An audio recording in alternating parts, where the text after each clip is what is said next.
सगळ्यात पयलीं हांव कवी शंकर रामाणीक नमन करून तांच्या कवितांचेर म्हाका भाश्य करपाची संद दिल्ल्या खातीर कृष्णाजी तशेंच साहित्य अकादमीचे हांव मना पासून उपकारी.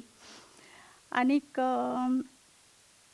म्हाका हें एक म्हजें आज भाग्य, परम भाग्य अशें हांव समजता की शंकर रामाणी सारक्या कवीचेर म्हाका उलोवंक मेळटा. कवी शंकर रामाणी आनी म्हजें तशें दोट्टी नातें. तुमी म्हणटले दोट्टी म्हळ्यार आवय कडलें आनी घोवा कडलें काय? तशें न्ही. पयलीं तांचें आनी म्हजें नातें हें कवितेंचें. हांवें शंकर रामाणी बद्दल खूब आयकल्लें, खासा करून म्हज्या घोवा कडल्यान, कित्याक ते अरुण साखरदांडे ते ताळगांवां रावताले आनी शंकर रामाणी ताळगांवां रावताले, म्हणजे म्हज्या लग्ना पयलीं, आनी तांचें खूब येवप वचप आसतालें. उपरांत तांच्यो हांवें थोड्यो भोव कविताय वाचल्यो. पूण हांव चड तांच्या लागीं आयलें, म्हणजे तांचें आनी म्हजें नातें कशें जुळून आयलें, तर म्हजी जाग अंकांत आषाढ पावळी ही कविता जेन्ना आयली, आषाढ पावळी वज्र वेगळी हर हरयाळी चारी दिका ही म्हजी कविता, तेन्ना तांचें म्हाका कार्ड आयलें आनी तातूंत पयलें वाक्य तुमची कविता म्हाका आवडली. हें पयलें आशिल्लें. मागीर ताणें सांगलें की पूण तुमच्या कवितेन खंय टिंब टिंब जाय आशिल्लें, खंय स्वल्प विराम जाय आशिल्ले, ताज्या खातीर ती कविता वाचतना आडखळी येता. आनी तांणी ती म्हजी तशेच्या तशी कविता स्वल्पविराम आनी टिंब टिंबा करून म्हाका परत धाडली. ही तांची आनी म्हजी पयली पत्रांतल्यान भेट. मागीर ताज्या उपरांत आमच्या कवितेचो प्रवास सुरू जालो. आतां दुसरें नातें कशें, तर म्हजी कुळारचे वाटे जेन्ना कविता प्रसिद्ध जाली, तेन्ना तांणी म्हाका तशेंच कार्ड बरयलें आनी त्या कार्डान तांणी बरयलें की हांव तुज्या आवय बापायच्या लग्नाक माशेलान वाफोरान बसून आयिल्लो. म्हाका सामकें अजाप. आमी इतलें उलयता पूण नातें आसा हें खबर नाशिल्लें. मागीर हांवें सोदून काडलें की तो म्हज्या बापोल मामेचो बापोल भाव हें नातें. पूण मागीर म्हाका तें खूब बरें दिसलें आनी हांवें म्हजें एक संवय म्हणजे तांचें कार्ड आयल्या बरोबर हांव तांकां रोखडीच जाप दितालें. ताज्या खातीर असो थोडो भोव पत्रवेव्हार आमचो जालो. मागीर 2000 वर्सा म्हाका जेन्ना बेळगांव वचपाची संद आयली, तेन्ना हांव खाशेली तेन्ना हांवें बेळगांव दुसऱ्या कारणा खातीर गेल्ली, पूण हांवें ठरयलें की शंकर रामाणीक आमी मेळपाकूच जाय.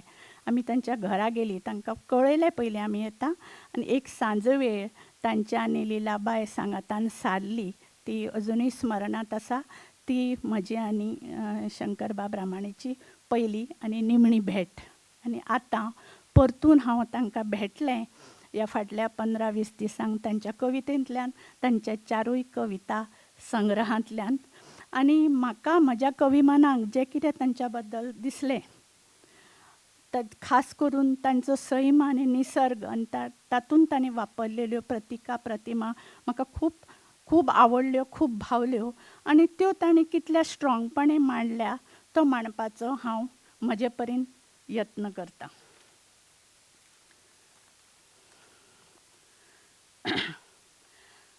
आपल्याक जशी कविता दिसता तशी कविता येना, अशा एका असमाधानान जगपी, पूण अशें म्हणटनाय बी कोंकणीक एक बळिश्ट आनी सशक्त कविता दिवपी व्रतस्थ कवी म्हळ्यार सर्गेश शंकर रामाणी, जांची जल्मशताब्दी मनोवपाक आमी हांगा सगळीं जमल्यात. तांची पुराय वळख कालूच हांगा जाल्ल्या प्रदर्शना वरवीं आमी घडयल्या, जांचें हांवूय एक भाग आसा हें म्हजें भाग्य. आनी पुराय शंकर रामाणी वाचपाची आनी समजुपाची संद म्हाका ह्या निमतान मेळ्ळी. आनी फाटले म्हजे कांय दीस मंतरलेले कशे गेले हाजें श्रेय हांव कवी रामाणीक दितां. आतां तांचो फाटलो फुडलो इतिहास सांगिनासतना तांच्या कविते कडेन वचुया. देव बरें करूं.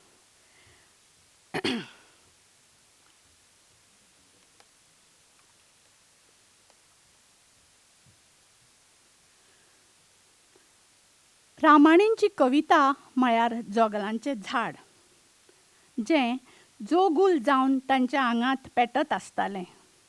तांची कविता ब्रह्मकमळ कशें फुलून येवन रसिकांक मंत्रमुग्ध करतालें. ह्या निळ्या निळ्या ब्रह्मांत तर तांची कविता व्यापून उडयल्लीच. आनी रामाणीन निरंजन कशें आपली कविता काळजाच्या देवाऱ्यान लायलें आनी निमण्या श्वासा मेरेन पेटत दवरलें, केन्नाच पालोवंक दिलें ना. सांगपाचें म्हळ्यार रामाणी अक्षरशा कविता जगले. जेथे जातो तेथे तूं म्हाजा सांगाती अशी कवितेन तांकां जल्मभर सांगात दिलो. ते उलयताले कविते विशीं, बरयताले कविते विशीं.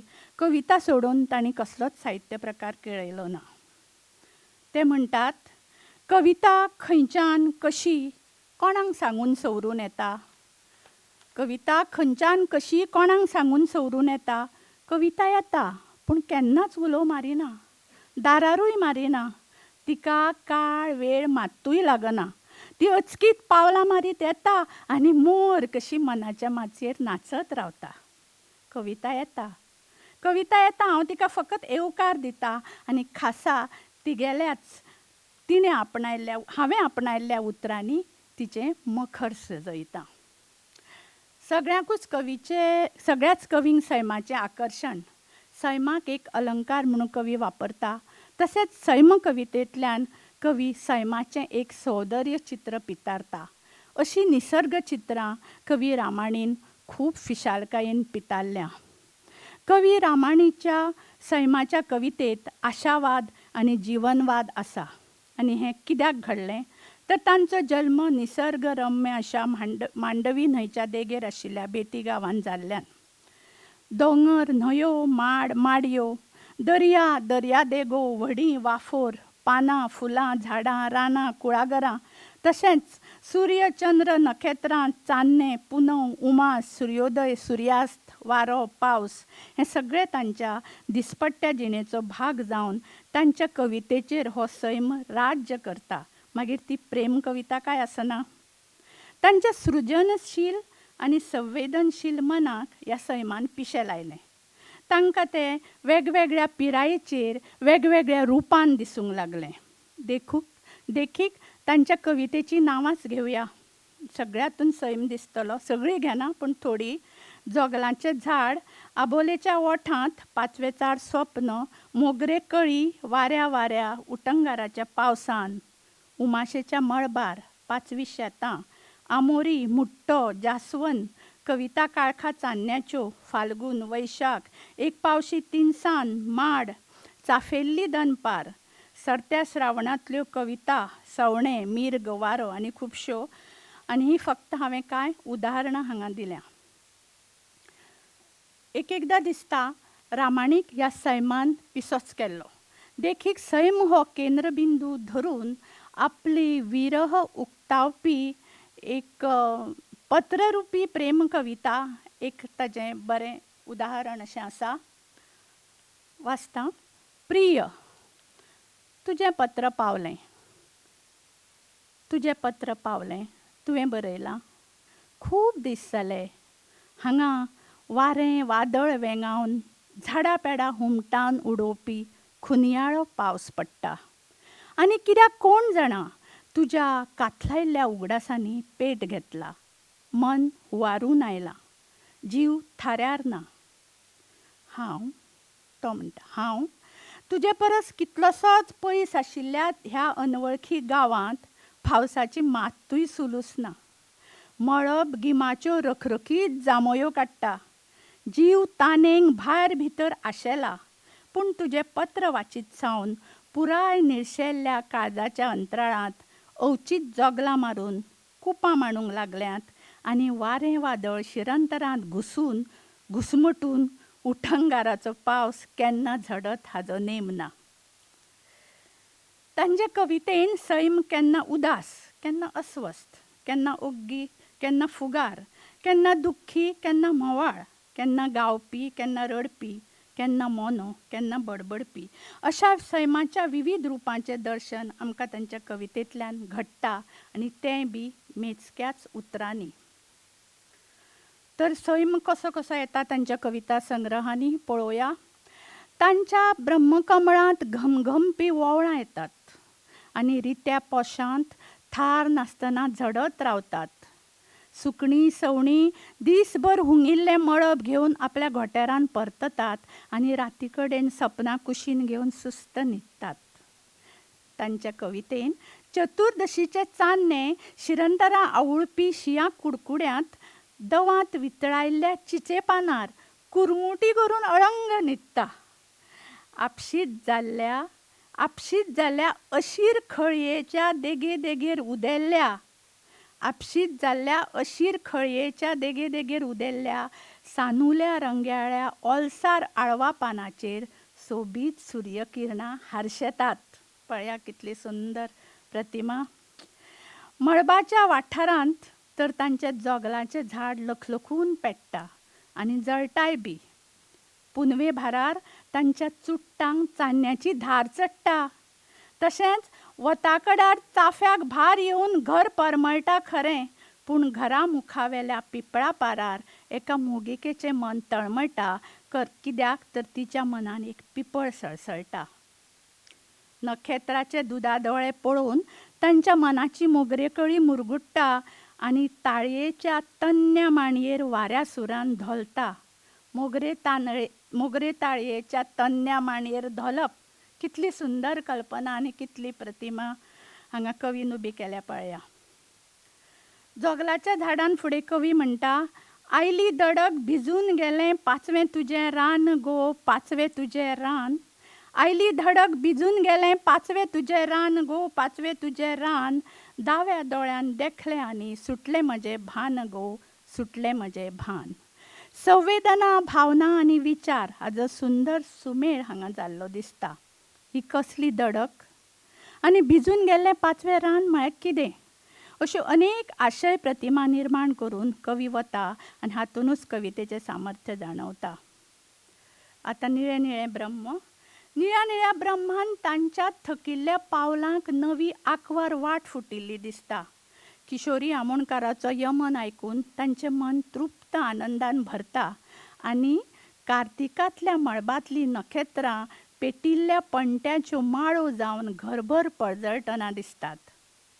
निळें निळें मळब मनांतल्या मनान भुरकटून दोळ्यान हारशेता आनी सपनाची घुंगरां बांदून झाड भायर भितर पालयता. केन्ना केन्ना तांच्या अनवळखी अक्षरांक पांचवीचार वाट फुट्टा. आनी नवरात्रींतले नमीचे चान्ने कशें तांची मोगिका तांच्या सांगाताक आशिल्ल्याचो तांकां भास जाता. पौशांतली दवांत न्हाल्ली धुल्ली फातोड सैमाचो घमघमीत वास आशिल्लो हातो माळून उदेत्या सुर्याक येवकार दिवंक नटून थटून रावता. रामाणी चित्रकार. केन्ना केन्ना रामाणी एक चित्र काडटा आनी त्या चित्रांत एक धवें धादोशीशें सांजवेळेचें मुरखें मळब, ताजे खाला अंतपार नाशिल्लो शांत समुद्र आनी दक्षिण दिकेक पयस माथ्यार कुकुल्या घराची घुमटी घेतिल्लो एक पाचवेचार दोंगर. ताज्या मुळसांत 7-8 तरणाटे माड आनी मातशीं 4 पावलां फुडें पाणयांत रिगिल्ल्या दोंगराच्या तोका मेरेन पिठ्या लाडवावरी धवी फुल्ल वेळ. तांच्या कवितेच्या आंगणांत मोर पिशे कशे नाचतात आनी आंगणान तांच्या उमाळ्याचो फुलां शिवोर करतात. हांगा रामाणी सैमाची विविध रुपां दाखयता. आषाढ, श्रावण, भाद्रपद, आश्वीन, कार्तीक, माघ अश्यो कितल्योश्योच तांच्यो ह्या म्हयन्याचेरूच कविता आसा. एक थोड्योच बारीक बारीक घेता. आषाढांत माथ्यार न्हावन काजुल्याची फुलां ओल्या चिप्प केंसान खोवपी रातीचो सोस कितें आसुये. श्रावणान पळया म्हणटा, सगळ्यात श्रावण म्हयन्यांक माड्डोळच्या जायांचो परमळ. सगळ्यात श्रावण म्हयन्यांक म्हणटात. भाद्रपदान ते म्हणटात, वत आतां हारशेलां वाऱ्याक शिंगां फुटल्यां. वत आतां हारशेलां वाऱ्याक शिंगां फुटल्यां. पिकेवेलें शेत बाबडे कोणाच्या देहकान थरथरता कोण जाणा. आश्वीन म्हयन्या विशीं ते म्हणटात, नितळ अस्तमतेच्या वाठाराक नाखूटशी निखतीच न्हांव लागिल्ली बियेची कोर. तिनसांजच्या कात्रीर पयसुल्ल्या बानादेगेर आशिल्ल्या तळ्यांत आपलें हारशेल्लें रूप ओखेत रावल्या. माघ म्हयन्याचें वर्णन करतना ते म्हणटात, मोगरी कशी घमघमीत फुलून आयिल्ल्या चतुर्दशीच्या चान्न्यांत मोगरी कशी घमघमीत फुलून आयिल्ल्या चतुर्दशीच्या चान्न्यांत सरत्या शिंयाच्या शिरशिरीत न्हिदेंत गुल्ल जावन सपनेल्ले एकटुक्या बानावेले म्हालगडेशे माड अदृश्टा कडेन झोपय घेतिल्ल्या वरी कोणाच्या गोपान रिकून सोदतात कांयच कळना. तर अशें हे तांचे आनिकूय आसा, पूण आतां फक्त ह्योय बी हांव घेवचें नाशिल्लें, पूण आतां म्हजे कडेन थोडो वेळ आसा म्हणटकच घेवया म्हळें आनी तांच्या ह्या कविता आनी प्रतिमाचें सौंदर्य तुमच्या मेरेन पावोवया. निरंजन ह्या त्यांच्या निमण्या कविता झेलान तांच्यो कविता आत्मनिश्ठ दिसतात. ते परतून परतून आपल्या फाटल्या जिणेकडे वळून पळयतात. भुरगेपणांतलो हातांतल्या दाण्याचो खुळ्ळ खुळ्ळ अशें वाजोवपी पदेराच्या गुलगुलीत पोटाचे हुनहुनीत तोर्राद उण्याचो घमघमीत वास तांकां भुरगेपणांत पावयता. निरंजनान ते म्हज्यांतलो हांव सोदता आनी निमणे काय कविता तांच्यो आत्मकथना कडेन वळटा. तांकां दिसता दिशी दिशी तांच्यांतल्या जल्मजात अहंकाराचें आंगस्तर जिरजिरीत पोन्नें म्हेळकें जालां. तेन्ना तांकां भर उमाशे तिनसांजच्या कात्रीर निर्जन वेळार न्हंयच्या नितळ पाण्यान बुचकळावन काडपाक जाय कशें तांकां तें दिसता. आंगस्तर तांच्या अहंकाराचें आंगस्तर. तांच्या काळजा भितर आशिल्ल्या कुरकुटा कुडीन आनी तिका हय न्हयशा आशिल्ल्या नाखठायेद्या जनेलांतल्यान तन्न्या आडसराच्या पातळ कातलेवरी फातोडेच्या उजवाडाची तिरीप रिगून अदिश्टान आप खोशयेन अवभूत स्नानाची पूर्वपुण्याय भास आभासाच्या लौकीक लयीत तांकां केळोवची कशी दिसता. आनी निरंजनांतल्या ह्या कवितेचो हांव उल्लेख करिना जाल्यार हांव रामायणेचेर अन्याय करतलें कशें दिसता. तर ही तांची कविता तमसोमा. अख्खी पिकिल्ली जिणेची सांज अदिकूच सांबाळटा. अख्खी पिकिल्ली जिणेची सांज अदिकूच सांबाळटा आनी निखठें निवळ एकटेपण वाट्याक येवंक लागिल्ल्या एकोड्या वाटेंतल्या रुखाच्या सावळ्याच्या सासाये कडेन आनी निखठें निवळ एकटेपण वाट्याक येवंक लागिल्ल्या एकोड्या वाटेंतल्या रुखाच्या सावळ्याच्या सासाये कडेन शिटूक नदरेन पळयतना सुवर्ण कांतीची एक वेगळी झळझळीत झांक काळजाच्या कोठे कुडीन ल्हवूच रिगता. ही एक 3 कडव्यांची, पूण एक कडवें व्हडलें आसा. एक जालें. दुसरें कडवें. आज मेरेन वर्साची वर्सां सोशीत आयिल्ल्या सुखदुखाची वित्रागाची उतळ तापाची शीम हुपले उपरांत आज मेरेन वर्साची वर्सां सोशीत आयिल्ल्या सुखदुखाची वित्रागाची उतळ तापाची शीम हुपले उपरांत तिनसांजच्या धारेर व्हांवतल्या काळखान हांव एकटोच वारांदार उबो. तिनसांजच्या धारेर व्हांवतल्या काळखान हांव एकटोच वारांदार उबो राविल्ले कडेन तनरेच्या झोपाळ्यार बसून झोपय काडटा. आनी झोपय काडटा काडटाच कुकुलोच जाता. म्हज्या आंगाक आवयन अपुर्बायेन शिविल्लें आंगलें, माथ्याक तोपरें आनी तिणेंच मुठीन दिल्ल्या खुळखुळ्याच्या मंजूळ आवाजान अस्तमतेचे उदेंतेक परतून तामशी फुट्टा. फाटोफाट फातोडेच्या न्हाणयेंत हुनहुनीत उदकान न्हाणून कार्तिकांतल्या दाट धुक्याच्या तुवाल्यान गच्च गुठलायलेलो गुटगुटीत माणकुलो सुर्या म्हजे कडेन पळयत हाशिल्लेवरी दिसता. हो नसतो भैर जळपसो भुरकुटो भास आनी ओठार अळंग उदेल्ली अस्फूट प्रार्थना तमसोमा ज्योतिर्गमय. ही कविता तुमकां निदान परतून परतून 10 फावटी तरी वाचूंक जाय. तेन्नाच तुका कितें तरी त्या कवितेंतले म्हणजे तुका कळटा कवीची मनस्थिती खंयच्या मनस्थितींतल्यान ताणें बरयल्या. म्हाका जें दिसलें तें हांव म्हणटा, हातून जिणेच्या तिनसांजेची कवीक जाणविकाय जाल्या. तिनसांच्या धारेर व्हांवतल्या काळखान एकटोच दारार उबो रावन कवी कितें चिंत्ता काय? काळखाच्या उदका वांगडा व्हांवपी मन उजवाडाच्या म्हासागराक मेळूंक सोदता काय? वो उजवाडाचो म्हासागर म्हळ्यार कितें? पयल्या 4 वळींनी कवी जाणिवेच्या पातळेर वावुरलेलो दिसता. हे स्टेटमेंट कवी एस.टी. तेंडुलकरान म्हळां की तो 4 वळींनी, पयल्या 4 वळींनी कवी जाणिवेच्या पातळेर वावुरलेलो दिसता आनी हातून जिणेची सांज, म्हातारपण, सावळ्यो आयल्या आनी दुसऱ्या कडव्यान भुरगेपण, आंगलें, तोपरें, फांतोड आयल्या. सुरवेक कवी रुखाच्या सावळेच्या सासाये कडेन शिटूक नदरेन पळयता, तर उपरांत तो तनरेच्या झोपाळ्यार बसता. हांगा एक विरोधाभास आमकां पळोवंक मेळटा. आतां हें हांव म्हणटां, फांतोड, सुर्या, भुरगेपण हो एक भासूच. कवी म्हातारपणाच्या काळखांतल्यान उजवाडा कडेन वचूंक सोदता. म्हणूनच तो निमणे कडेन म्हणटा, तमसो मा ज्योतिर्गमय, आमकां काळखांतल्यान उजवाडा कडेन व्हरात. ही खरी म्हळ्यार अध्यात्मीक अवस्था. वो उजवाड म्हळ्यार मर्ण काय, असो हय न्हयसो प्रश्न म्हाका पडटा. कदाचित कवीक दिसताय आसुंये, मरणातूच खरो उजवाड आसता. जिविताचें अविरत घुंवपी चक्र हांगा स्पश्टपणान कवीन मांडलां. देखूनच अस्सल अणभवाची ही कविता आमच्या काळजाक खुपूच भिडटा. म्हाका तांच्यो आसा न्ही थोडे 5 मिनटां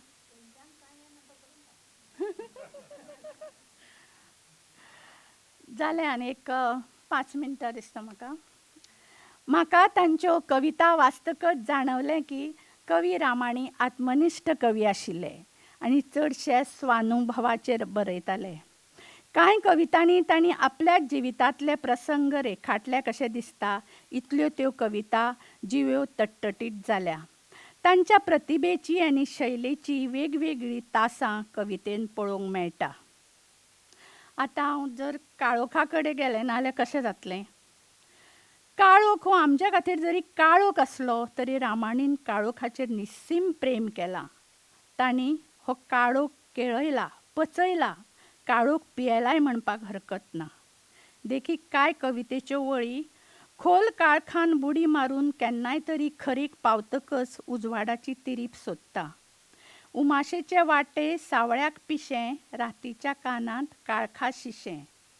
काळखान काळोख, पिकिल्ली जीण, मातयेन रुजल्यात घामेल्ले खीण. काळोख कसो कसो तांच्या कवितेन येतात पळया. भर उमाशेची काळे माजर कशी काळे कुळकुळीत रात आनी अशा ह्या रातीचो कवी एकलोच दाट काळखाचें बोट धरून खंय वचूंक भायर सरला काय हाचो प्रश्न वाचकांक पडटा. ह्या काळखाचें बोट निळें निळें ब्रह्म ह्या कवितेन तांणी सोडिल्लें दिसता. आनी ह्या संग्रहांत खूब आशावादी चित्र दिसता आनी रामाणीची वेगळी कविता हांगा वाचूंक मेळटा. जायत्या समिक्षकांनी रामाणीची कविता दुर्बोध म्हणून ताचेर ठपको लायला. पूण कोंकणी कविता म्हज्या नदरेन दुर्बोध न्हय. जितले फावटी तूं वाचता तितली ती तुका कळत वता. एकदां ताच्या कवितेचो पोत सापडलो की ती तुका समजुपाक सोंपी जाता. तांची कविता, तांची जीण, अनुभव विश्व, एकलेपण, उदासीनता, शुन्या कडेन दोळे लावपी, जिणेच्या प्रवासान स्वताक सोदीत रावपी, केन्ना केन्ना आध्यात्मिकते कडेन ओडटा. तांची प्रेम कविताय तितल्याच ताकदीची आसा, पूण ताजेर वेगळें बरोवपाक जाता. तांची कविता म्हळ्यार एक प्रकारचो आत्मसोद. ते जी जीण जियेता, जे अणभवता ताजो सोद बोध घेवपाचो ते सतत प्रयत्न आपल्या कवितेंतल्यान करता. ताच्यो चडश्यो कोंकणी कविता मुक्त छंदांत आसा आनी मुक्त छंदाचेर तांची बरीच पकड आसा. आनी देखीक एक हांव स्वगत ही कविता तुमकां वाचून दाखयतां मुक्त छंदांतली. हरशीं हांव तुमकां वळखतां पूण नांव विसरलो. हरशीं हांव तुमकां वळखतां पूण नांव विसरलो. म्हजें नांव आनंद पांडुरंग रामाणी. अशें मागीर कविता करता तो रामाणी कोण तुमचो? तो पयसुल्ल्यान म्हजो भाव लागता. खंय रावता? पयस एका अटंग्या रानांत एकलोच देंवचार कसो. म्हाका एक सांगात, तुमी वाचलां ताणें आज मेरेन कितें बरयलां तें? ना सायबा. खरें सांगू तुमकां, तागेल्यो कविता माती गोबर जें कितें आसा तें आमकां घरांतल्या कोणाकूच कांयच समजना. आमगेली सगळीं काची बुची लेगीत ताका पिसो मालूक म्हणटात. तो जातनाच तसो जाला म्हणून एकलो एकसुरो रानांत वचून रावला. आतां तो आनी ताजें नशीब. कळ्ळें न्हय तुमकां? कळ्ळें कळ्ळें. बरें, येता आं. आदेश. muito obrigado. तर ही ताजी एक मुक्त छंदांतल्यो अश्योच खूब कविता आसा, पूण वेळ ना वाचपाक. बऱ्यो बऱ्यो कविता आसा. तर रामाणी म्हणटाले, कविता येता म्हळ्यार पिशाक केन्ना केन्ना मळबा येदी पाखां फुट्टा. हो पिसो तांच्या कवितेन मदीं मदीं येत रावता आनी तांकां दिसता की कवी हे पिशेच आसता. निमणें सोंपयतना रामाणी एक काव्य यात्री, कवितेचो ध्यास घेवपी, कवितेचो अभ्यास करपी आनी कवितेचो व्यासंग आसपी, कवितेची खर साधना करून कविता जगपी ह्या महान कवीची आगळी वेगळी नोंद कोंकणी साहित्याच्या इतिहासान सासणाचीच उरल्या आनी उरतली. म्हजें कितें कमी जास्त जालें जाल्यार माफ करचें. हांवें म्हजे परीन हो पेपर सादर करपाचो प्रयत्न केला. सगळ्यांक तुमी बरे भशेन आयकल्ल्या खातीर देव बरें करूं.